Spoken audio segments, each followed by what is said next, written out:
প্রচন্ড ভালোবাসার পরও আপনি যাকে পেলেন না, তার জন্য মন খারাপ করা কিংবা আফসোস করা মিথ্যক বোকামি।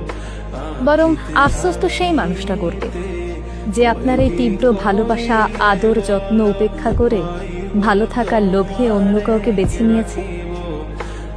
ভালোবাসার মানুষকে মুক্ত করে দিতে হবে, যাতে করে সে অন্তত বুঝতে পারে পৃথিবীতে আর কেউ তাকে ঠিক আপনার মতো করে ভালোবাসে কিনা, বোঝে কিনা।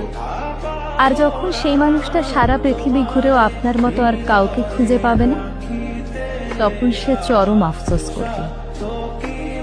আপনাকে কষ্ট দিয়ে অন্য কারোর সাথে সেও কিন্তু সুখী হতে পারবে না। হয়তো আপনার সামনে ভালো থাকার অভিনয় করবে, কিন্তু মনে মনে সে আফসোস করবে।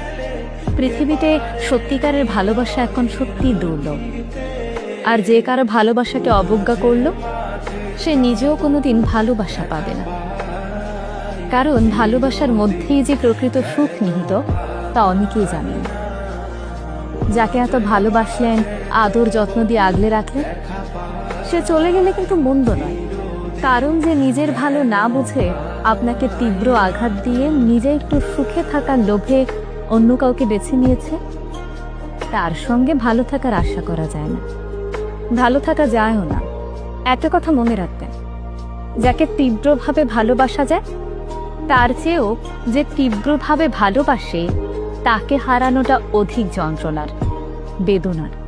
এখন আপনি আপনার ভালোবাসার মানুষকে হারিয়ে যে তীব্র কষ্ট পাচ্ছেন, তিলে তিলে নিজেকে শেষ করে দিচ্ছেন, একটা সময় সেই মানুষটা তার দ্বিগুণ কষ্ট পাবে। আপনি তাকে যে ভালোবাসা, আদর, যত্ন দিয়েছেন, তার কথা মনে করে। ভালোবাসার সময় কারো কাছে নিজের দেনা পাওনা রাখে না, সময় বুঝে সুদে আসলে শোধ করে দেয়। অতঃপর আপনি তার স্বার্থপরতার কথা ভেবে একটা সময় পর আপনিও নিজেকে বদলে নেবেন। কষ্টকে জয় করে ভালো থাকতে শিখে নেবেন।